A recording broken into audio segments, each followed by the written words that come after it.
மீட்பர். உம்முடைய வலது பாரசத்தில் இருக்கிற ஆண்டவர் தமது கோபத்தின் நாளிலே ராஜாக்களை வெட்டுவார். அவர் ஜாதிகளுக்குள் நியாயம் தீர்ப்பார். எல்லா இடங்களையும் பிரேதங்களால் நிரப்புவார். விஸ்தாரமான தேசங்களின் மேல் தலைவர்களாய் இருக்கிறவர்களை நொறுக்கி போடுவார். வழியிலே அவர் நதியில் குடிப்பார். ஆகையால் அவர் தமது தலையை எடுப்பார். உம்முடைய வலது பாரசத்தில் இருக்கிற ஆண்டவர். தாவீது மீட்பரை பற்றி இந்த சங்கீதத்தில் பாடுகிறார்.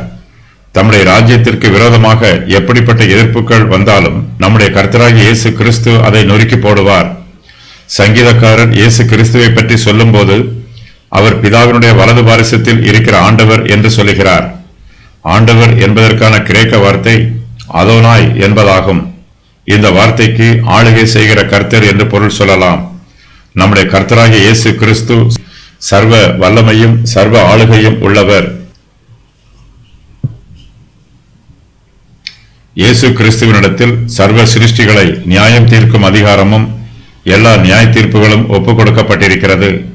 கர்த்தர் தாம் செய்ய வேண்டிய வேலைகளை நேர்த்தியாய் செய்து முடிப்பார். தம்முடைய சத்துருக்களை எப்படி அதம் பண்ண வேண்டுமோ அப்படி அதம் பண்ணி போடுவார். இயேசு கிறிஸ்து தமது பிதாவின் வலது பாரிசத்தில் அமர்ந்திருப்பது ஒரு மகிமையான தரிசனம்.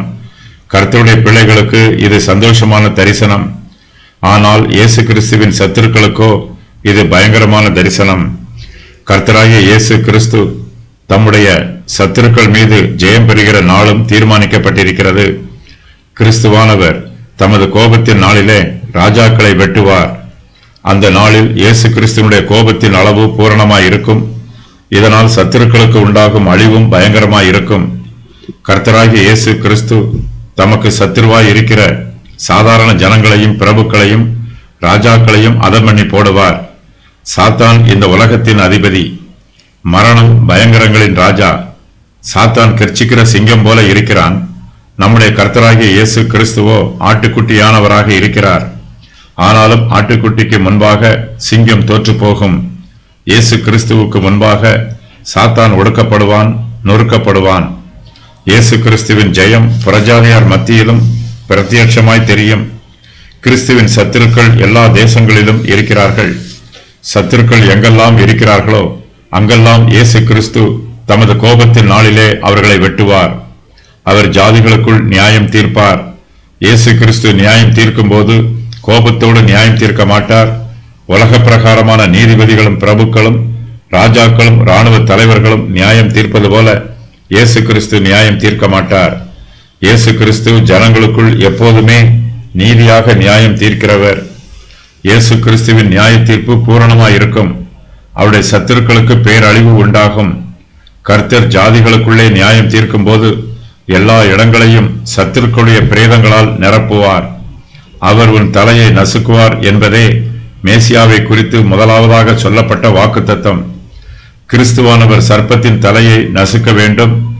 தமக்கு விரோதமாக எழும்புகிற சத்துருக்களின் தலைகளை இயேசு கிறிஸ்து நசுக்கி போடுவார்.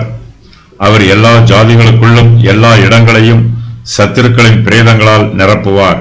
விஸ்தாரமான தேசங்களின் மேல் தலைவர்களாய் இருக்கிறவர்களை நொறுக்கி போடுவார். இயேசு கிறிஸ்துவுக்கு விரோதமாய் சாதாரண ஜனங்கள் எழும்பினாலும் தேசங்களின் மேல் தலைவர்களாக இருக்கிறவர்கள் எழும்பினாலும் அவர்கள் அழிந்து போவார்கள்.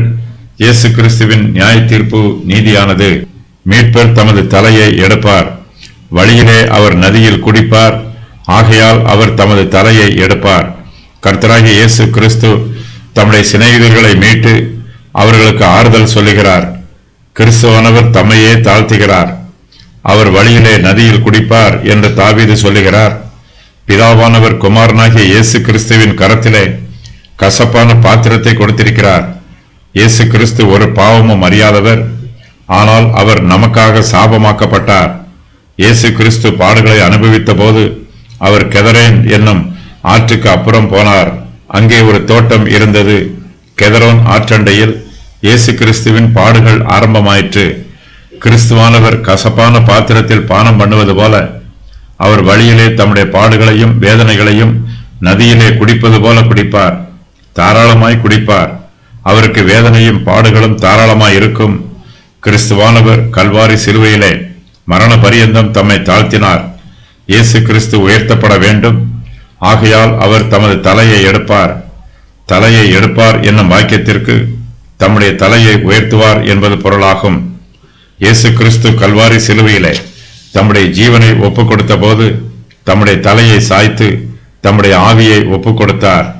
கிறிஸ்துவானவர் தலையை சாய்த்து தம்முடைய ஜீவனை ஒப்புக் கொடுத்தாலும் 3ஆம் நாளிலே தம்முடைய உயிர்த்தெழும் வல்லமையினாலே தம்முடைய தலையை உயர்த்துவார். இயேசு கிறிஸ்து உயிர்த்தெழுந்த போது ஜெயம் பெற்றவராக தம்முடைய தலையை உயர்த்தினார். இயேசு கிறிஸ்து வழியிலே நதியிலே குடித்தார். ஆகையால் அவர் தமது தலையை உயர்த்தினார். கிறிஸ்துவானவர் தம்முடைய தலையை மாத்திரமல்ல, அவரை உண்மையாய் பின்பற்றுகிற எல்லா விசுவாசிகளுடைய தலைகளையும் உயர்த்துவார். நாம் கிறிஸ்துவோடு பாடுகளை அனுபவித்தால் அவரோடு கூட ஆளுகையும் செய்வோம்.